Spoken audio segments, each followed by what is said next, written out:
Welcome back to the channel guys. आज की video में हम अगेन एक आईपीओ के बारे में बात करने वाले हैं। ये ग्लोब सिविल प्रोजेक्ट्स का आईपीओ रहने वाला है, एक मेन बोर्ड कैटेगरी का आईपीओ है। एंड जब मैं ये वीडियो को बना रहा हूँ ये आईपीओ स्टार्ट हो चुका है। 24 जून को ये आईपीओ स्टार्ट हो गया है, क्लोज हो जाएगा 26 जून को। इसकी अलॉटमेंट 27 जून को पता लगेगी। रिफंड्स एंड शेयर्स क्रेडिट 30 जून को हो जाएंगे एंड ये लिस्ट हो जाएगा 1 जुलाई को। अब ये मेन बोर्ड कैटेगरी का आईपीओ है। ये जो आईपीओ का इशू साइज है ये 119 करोड़ रुपए का है। 1.68 करोड़ शेयर्स ये कंपनी इशू करने वाली है। पूरा फ्रेश इशू रहेगा। ये एक book building type of IPO है। 67 to 71 रुपीज पर शेयर का प्राइस बैंड रखा गया है। अब रिटेल कैटेगरी के लिए 211 शेयर्स का एक लॉट रहेगा, जिसके लिए आपको 14,981 रुपीज की बिड लगानी होगी। स्मॉल एचएनआई कैटेगरी के लिए 14 लॉट की एप्लीकेशन लगेगी, जो कि 2954 शेयर्स की रहेगी। 2,09,734 रुपए देने होंगे। बिग एचएनआई कैटेगरी के लिए सबसे छोटी एप्लीकेशन लगाने के लिए 67 लॉट्स की मिनिमम बिड रहेगी 14,137 शेयर्स की, जो कि 10,03,727 रुपए की रहेगी। तो ये है इस आईपीओ के कुछ डिटेल्स एंड ये 10 रुपए की फेस वैल्यू में अपने आईपीओ को लेके आ रहे हैं। करेंटली मार्केट में इस आईपीओ की काफी अच्छी डिमांड बनी हुई है। 17% का ग्रे मार्केट प्रीमियम है, जिसके हिसाब से 2532 रुपए का एक लॉट के ऊपर फायदा है। एंड दूसरी बात कर लेते हैं इसके लीड मैनेजर की। मैफकॉम कैपिटल मार्केट्स लिमिटेड इसका लीड मैनेजर है, जिसका आज तक कोई भी आईपीओ नहीं आया है। ये इस लीड मैनेजर का पहला आईपीओ है, पहला इशू है। तो उस हिसाब से लीड मैनेजर के हिसाब से तो कोई कॉन्फिडेंस नहीं आता है। कर लेते हैं इस कंपनी की। ये कंपनी है क्या, करती क्या है। ये जो कंपनी है ये इनकॉर्पोरेट हो गई थी 2002 में। ये एक ईपीसी कंपनी है जो कि हेडक्वार्टर्ड है इन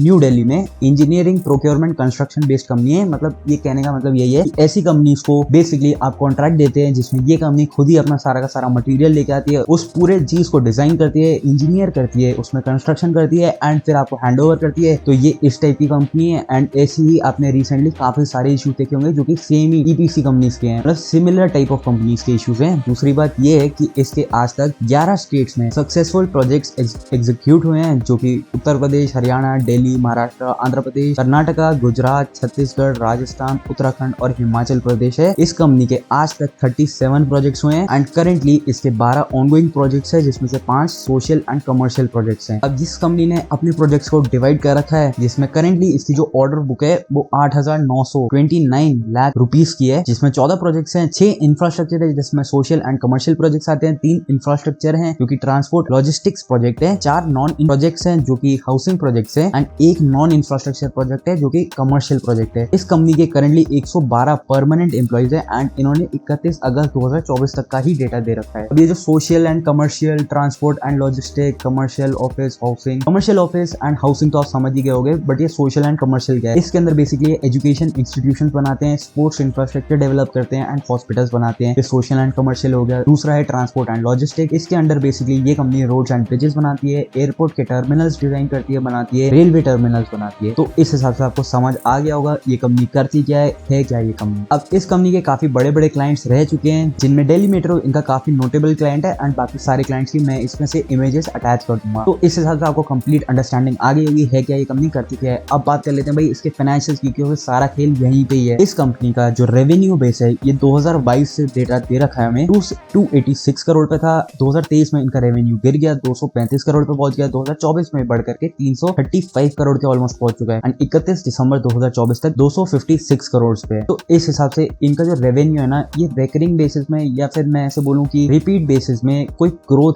मतलब जो एक प्रॉपर ट्रेजेक्टरी होती है ना ऊपर के साइड की, वैसी नहीं है। ये कभी अप जा रहा है तो कभी डाउन हो जा रहा है, ऐसा है। एंड इससे यही मतलब समझ के आ रहा है कि जब इस कंपनी का कोई प्रोजेक्ट आता है, इस कंपनी को कोई प्रोजेक्ट मिलता है, ये कंपनी अपने रेवेन्यू में उसे शो कर रही है। एंड जिस साल कोई प्रोजेक्ट नहीं है तो उस साल कोई रेवेन्यू नहीं है। दूसरी बात ये है कि जो इसका पैट मार्जिन है वो भी इसी हिसाब से ही बढ़ रहा है। जिसका पैट था 2022 में वो 5.2 करोड़ पे था, 2023 में भाई कट करके 4.85 करोड़ पे पहुंच गया एंड 2024 में ये 15.38 करोड़ पे पहुंच गया है। 31 दिसंबर 2024 तक 17.79 करोड़ पे पहुंच गया। तो इमीडिएटली इतना ज्यादा पैट मार्जिन में इंक्रीज आया इनका, पता नहीं कैसे। दूसरी चीज ये है कि इस कंपनी के ऊपर बोरोइंग्स भी है। 2022 में 71 करोड़ की बोरोइंग थी, 2023 में 97 पे पहुंच गई है ये, 2024 में भाई 125 करोड़ पे पहुंच गई है एंड 31 दिसंबर 2024 तक 137.97 करोड़ पे है। डेट टू इक्विटी के हिसाब से इसकी बोरिंग 1.6 पे है, जो कि एक डेंजर जोन में है। इतना चल जाता है बट इससे ज्यादा नहीं होना चाहिए, 2 के अबव तो बिल्कुल नहीं होना चाहिए। बाकी 1.6 पे है ये। दूसरी बात इसका जो ROE है, ROC है, ये 21.95% पे है। इसका ROE return on capital employed 23.07% पे है, क्योंकि जो बाकी कंपनीज होती हैं इसी इंडस्ट्री में उनके कंपैरेटिवली थोड़ा सा कम है। दूसरी बात ये है कि जो इसका पैट मार्जिन है वो सिर्फ 4.59% पे है, जो कि बहुत ही कम है। एंड इसका जो प्राइस टू बुक है जिसमें ये आईपीओ लेके आ रही है, ये 3.92 है, जो कि काफी एक्सपेंसिव है। एंड दूसरी बात अब बात कर लेते हैं इसके ईपीएस की एंड इसके पी की। प्री आईपीओ इसका ईपीएस 3.58 है, पोस्ट आईपीओ 3.97 हो जाएगा, जो कि कुछ भी नहीं होता है। पी वाइज बात करें, प्री आईपीओ 19.83 पे, पोस्ट आईपीओ 17.88 है। इस कंपनी ने अपने पीयर्स को आइडेंटिफाई करा है, टोटल 5 पीयर्स को आइडेंटिफाई करा है एंड जब आप इनसे कंपेयर करते हैं तो इनमें से जब आप ईपीएस बेसिस में चेक करते हैं तो जो पीयर्स हैं इनकी परफॉर्मेंस इसके सामने बहुत बेटर है एंड उसी हिसाब से इसका रिटर्न ऑन नेटवर्थ में भी आप देख सकते हैं। एंड जो ओवरऑल जिसकी सबसे ज्यादा अच्छी परफॉर्मेंस है, आलूवालिया कॉन्ट्रैक्ट्स इंडिया लिमिटेड, इस कंपनी की बात करें तो ये 6,500 करोड़ रुपए की कंपनी है। करेंटली मार्केट में लिस्टेड है, एक मेन बोर्ड सेगमेंट में लिस्टेड है एंड 3.52 के बुक वैल्यू पे ट्रेड कर रही है। तो उसके सामने इसकी परफॉर्मेंस तो बहुत ही ज्यादा बेटर है। कुछ अप है तो कुछ डाउन है, बाकी ये एक मेन बोर्ड कैटेगरी में ही अपने आईपीओ को लेके आ रहे हैं एंड इनकी वैल्यूएशन मैंने आपको बताई नहीं, ये 424 करोड़ रुपए की वैल्यूएशन में अपने आईपीओ को लेके आ रहे हैं। अगर बात करें इस कंपनी को इस आईपीओ की लाने की जरूरत क्या पड़ी, ऑब्जेक्टिव क्या है इस आईपीओ का, तो इस कंपनी को 75 करोड़ रुपए चाहिए वर्किंग कैपिटल रिक्वायरमेंट्स के लिए, कैपिटल एक्सपेंडिचर के लिए इन्हें new machinery and equipment buy करने जिसके लिए 14.26 करोड़ रुपए चाहिए एंड जनरल कॉर्पोरेट पर्पसेस के लिए बचे हुए पैसे चाहिए। ऐसे इश्यूज में जो करेंटली काफी सारे आईपीओ आए हैं ना, मतलब करेंटली क्या बोल रहा हूँ, जो अभी तक आए हैं प्रीवियस कुछ महीनों में या हफ्तों में, उनमें जो ऑब्जेक्टिव है वो बिल्कुल ही सेम है। काफी सारी कंपनीज तो अपने रीपेमेंट भी करना चाहती है अपने बोरिंग की आईपीओ के पैसों से, वो भी सही है बट मैं उसे इतना अच्छा नहीं मानता हूँ। बाकी ये लोग अपने आप को एक्सपांड करने की कोशिश कर रहे हैं जो कि अच्छी बात है। ज्यादा पैसा इनका वर्किंग कैपिटल में जाता है जो कि ऐसी कंपनियों की काफी बड़ी दिक्कत होती है, जिससे ऐसी कंपनीज काफी ज्यादा बर्बाद भी हो जाती है एंड दिक्कत नहीं रहती है। क्योंकि गाइस जब आपका काम पूरा नहीं होगा, क्लाइंट आपको पूरा पैसा नहीं देगा, ये प्रोजेक्ट पकड़ लेते हैं। जो प्रोजेक्ट का पेमेंट होता है ना वो पार्ट बाय पार्ट वाइज आता है, जैसे जैसा प्रोजेक्ट कंप्लीट होता जाता है उसी हिसाब से इनकी इनकम आती रहती है, जिस वजह से आप जब इसके कैश फ्लोस में देखेंगे, अब ये अकाउंटिंग के वर्क से अपने रेवेन्यू को तो काफी ज्यादा शो करते हैं, क्योंकि आपको इतने फाइनेंशियल स्टेटमेंट से अभी आपको देखने को समझ आ ही गया होगा, बट जब आप इसके कैश फ्लो को देखते हैं ना, रियल चीज आपको तभी समझ आती है। 31 मार्च 2024 में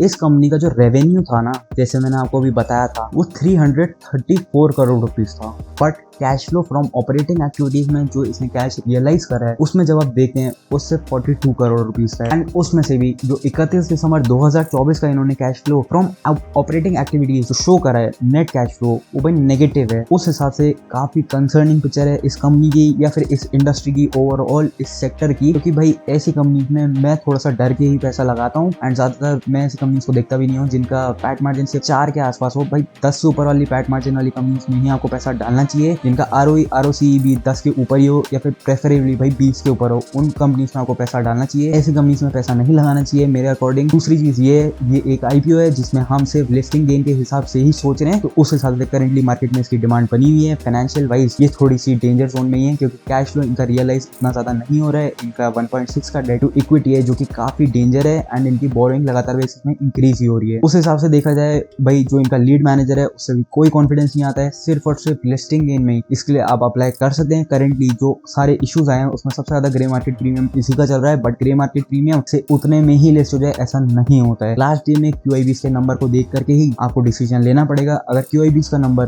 काफी ज्यादा टाइम्स ओवर सब्सक्राइब हो जाता है तब इसमें अप्लाई करने का सेंस बनेगा, वरना बहुत रिस्की है। मैं इसमें अप्लाई कर लूंगा बट सिर्फ लिस्टिंग लेने के लिए, अगर मेरे को नहीं मिलेगा इस कंपनी की तरफ मैं देखूंगा भी नहीं। तो ये वीडियो कहीं भी पसंद आई हो, वीडियो जरूर से लाइक कर देना, चैनल को कर देना सब्सक्राइब एंड गाइस मेरे बोलने पे इन्वेस्ट मत करना, अपने फाइनेंशियल एडवाइजर से सुन करके ही इन्वेस्ट करना। बाकी आप अपने फ्रेंड्स एंड फैमिली मेंबर्स के साथ मेरे चैनल को शेयर कर सकते हैं ताकि अपने सब्सक्राइबर्स बढ़ पाए एंड थोड़ा सा भी ये कम्युनिटी ग्रो हो पाए, जो कि बहुत ही लो चल रही है फिलहाल। मिलता हूँ बहुत जल्द एक न्यू वीडियो के साथ। Till then bye guys.